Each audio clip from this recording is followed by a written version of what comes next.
बहुत समय पहले की बात है। एक हरा भरा खुशहाल गांव था जिसका नाम था शांतिपुर। वहां के लोग मेहनती, ईमानदार और एक दूसरे की मदद करने वाले थे। गांव में कभी कोई लड़ाई झगड़ा नहीं होता था।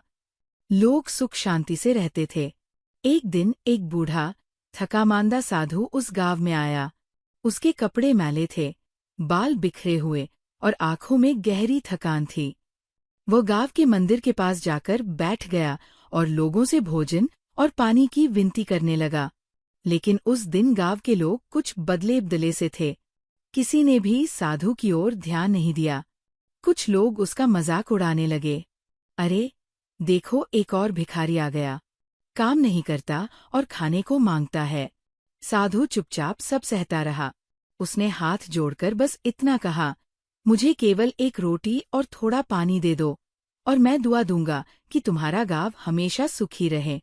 पर कोई भी उसकी मदद को आगे नहीं आया। गांव के मुखिया ने तो ये तक कह दिया, हमारे गांव में मेहनत की कमाई मिलती है, भीख नहीं। ये सुनकर साधु की आंखों में आंसू आ गए। उसने गहरी सांस ली और बोले, तुमने एक भूखे साधु को अपमानित किया है। ये गांव जो आज इतना समृद्ध है, अब श्रापित होगा। तुम्हारे खेत सूखेंगे, पानी कम होगा और लोग स्वार्थी बन जाएंगे। इतना कहकर वो साधु चला गया। कुछ ही दिनों में साधु की बात सच होने लगी। गांव में सूखा पड़ गया, कुएं सूखने लगे, फसलें बर्बाद हो गईं। लोग आपस में लड़ने लगे।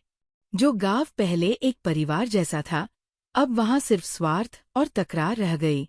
गांव वालों को तब अपनी भूल का एहसास हुआ। उन्होंने खोजबीन शुरू की, लेकिन साधु कहीं नहीं मिला। फिर उन्होंने मंदिर में मिलकर प्रार्थना की और एक वचन लिया, अब हम हर आने वाले अतिथि का सम्मान करेंगे, चाहे वह जैसा भी हो। भूखे को खाना देंगे, प्यासे को पानी। धीरे धीरे गांव में फिर से बदलाव आने लगा। बारिश हुई, फसलें लहलहाईं और लोगों में फिर से प्रेम जागा। सीख, कभी भी किसी भूखे, प्यासे या जरूरतमंद को अपमानित नहीं करना चाहिए। अतिथि और साधु का सम्मान करने से ही जीवन में सुख शांति आती है।